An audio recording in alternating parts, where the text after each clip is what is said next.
However, if you choose to accept the theory of substitution, that is your right. That is your right.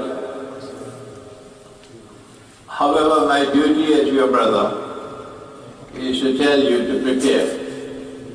That you'll have to answer. Because what you are saying is that Allah caused someone to assume the appearance of Nabi Isa alayhi salam. If that is not true, you're going to be in trouble. The only thing that you have to support yourself is lakin shubbiha lahu. That's all, nothing else. That's nothing else. And that is not a foundation for having to say this, that Allah caused someone to assume the appearance of Nabi Isa alayhi salam, and that man is crucified. That's an act of injustice. I have offered my interpretation, but I warned you, do not accept it. Unless you are convinced that I'm correct. Is there anything more I can do than that? I don't think there's anything more I can do than that, okay?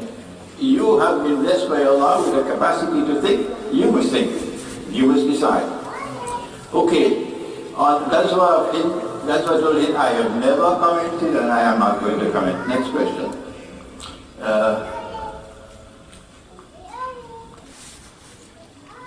Yes, mutawaffiqa. The question is, could you kindly explain the term wafat in tawaffiq? It is there in Surah Al-Imran, it is there in Surah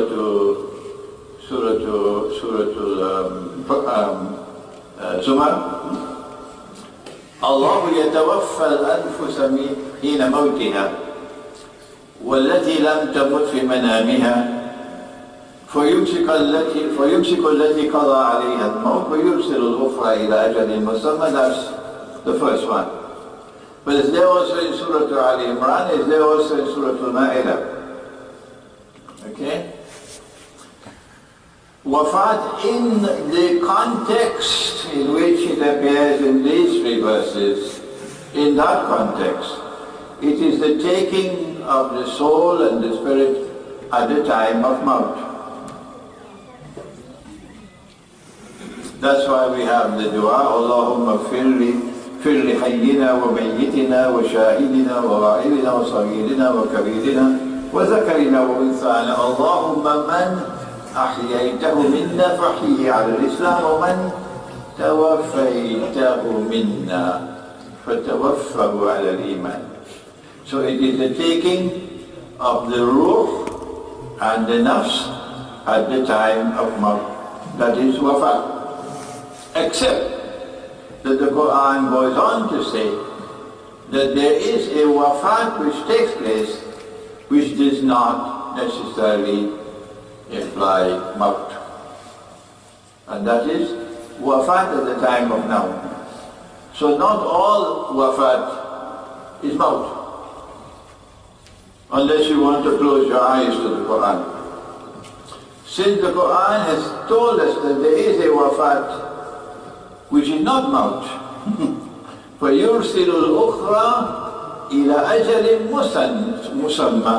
This is the only possible explanation there in this ayah I can find, which offers a Quranic explanation of what occurred when they claimed that they crucified Nabi Isa alayhi salam. But this is my interpretation. Wafat is to take the soul, that is the ruh, and the nafs at the time of Maut.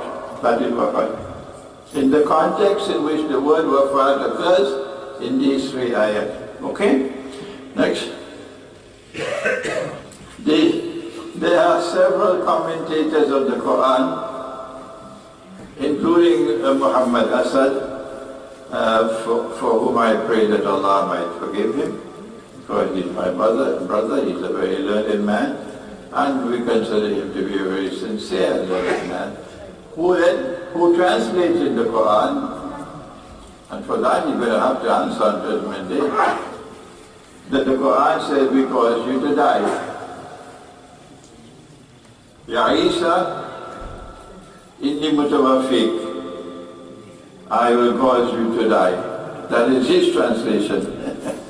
This is the mistake you make when you take a verse of the Quran by itself, stand alone, and you ignore proper methodology.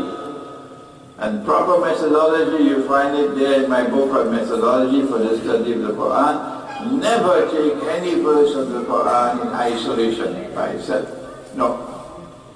You must go to all the verses of the Quran pertaining to that subject and then try to combine them all into a harmonious whole. And then you will locate the system of meaning on the subject. Then and only then you realize that this did not say, I will cause you to die. No.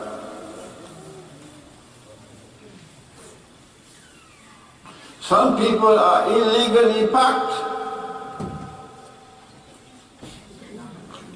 Motorcars.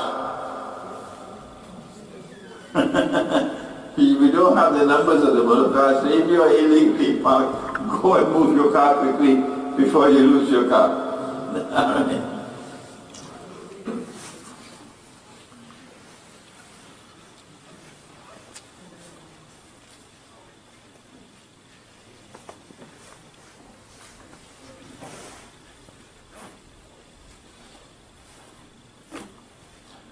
Okay, I left out at the end of the lecture because we were running out of time for Salat. I left out, I had begun with the Golden Age,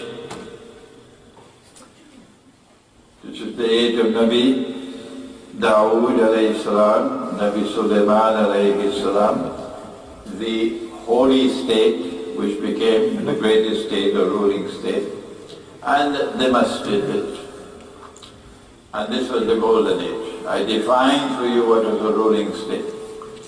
And then I said that Allah subhanahu wa ta'ala promised Banu Israel that the Golden Age will return, meaning when the Masih comes, Messiah, that he will one day rule the world again. And when he rules the world, he will do so from the holy state. The holy state, and they call it the holy state of Israel. I see no reason why I should not also do the same. That the holy state of Israel will become once again the ruling state. Okay?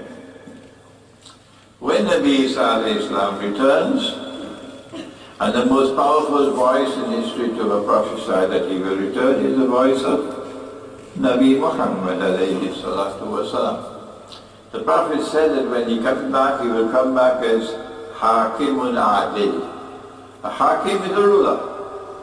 He's coming to rule, to govern.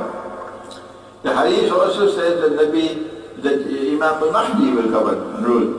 But of course, the Prophet Muhammad ﷺ said about Nabi Isa ﷺ that he's coming to return as a ruler. Could they both be rulers?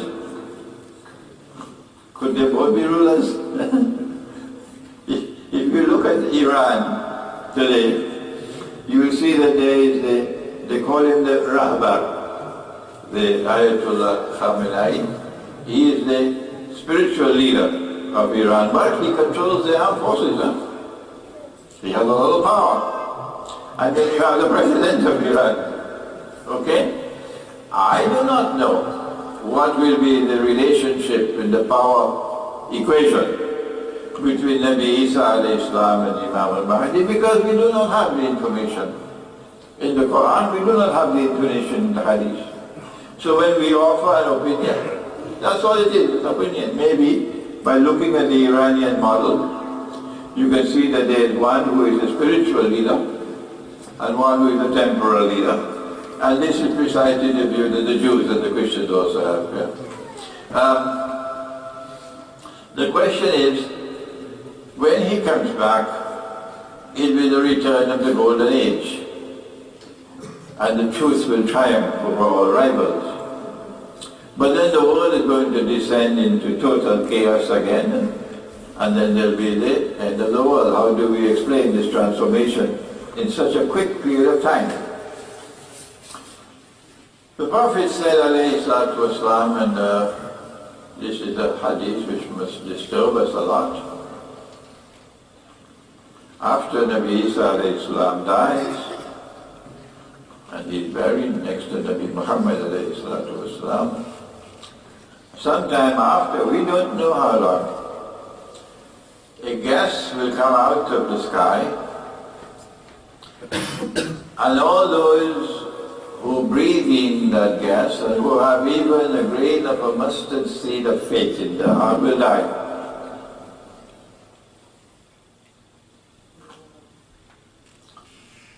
And so all that will remain in the world after that will be scum.